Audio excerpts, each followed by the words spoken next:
Apapun yang terjadi dalam dirimu, kehidupanmu, biografi hidupmu, dan sesuatu yang Anda hadapi di permukaan bumi ini, Ma'asyiral muslimin, kalau terjadi sesuatu yang tidak kita inginkan, kembalikan kepada ayat ini. Allahu ya'lamu wa antum la ta'lamun.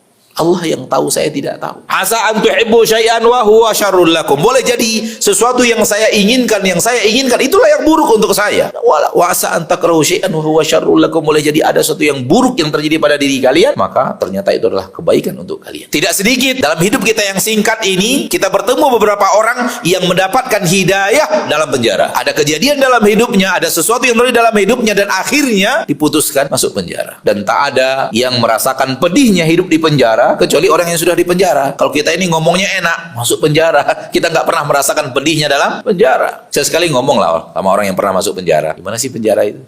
Apa sih perasaan di dalam? Bagaimana merasa diri dikurung, nggak bebas begitu? Intinya adalah datang kepadanya musibah besar menurut dirinya. Anak-anaknya namanya tercemar, istrinya nama tercemar, si bapak masuk penjara. Apalagi kalau sampai masuk ke dalam media sekarang ini yang sangat dimudahkan Allah menyebar. Padahal belum tentu juga yang masuk penjara pasti orang jahat. Boleh jadi difitnah, boleh jadi dan yang lainnya. Ala kulli hal, intinya adalah terjadi hal yang pada dirinya buruk, masuk penjara. Ternyata di penjara itulah hidayah datang, dan keluar dari penjara dia kembali ke jalan Allah. Awalnya tidak kenal masjid menjadi kenal masjid, awalnya tidak kenal kajian jadi kenal pengajian, awalnya tidak kenal majelis taklim menjadi penggerak majelis taklim, bahkan menjadi orang-orang yang berbuat hal yang banyak untuk agama Allah Subhanahu wa taala, bahkan sampai ke luar negeri. Di antara mereka yang dakwahnya sampai ke luar negeri, dari Indonesia ini dia berdakwah dan dakwahnya diterima di luar negeri, pernah masuk penjara. Di penjara dia dapat hidayah. Tak perlu kita sebut siapa orangnya, walau kalau ana sebut mungkin antum tahu nama-nama, namun tidak perlu disebutkan. Intinya adalah dalam penjara lah, dalam terali penjara lah mereka mendapatkan hidayah. Maka kaidahnya adalah musibah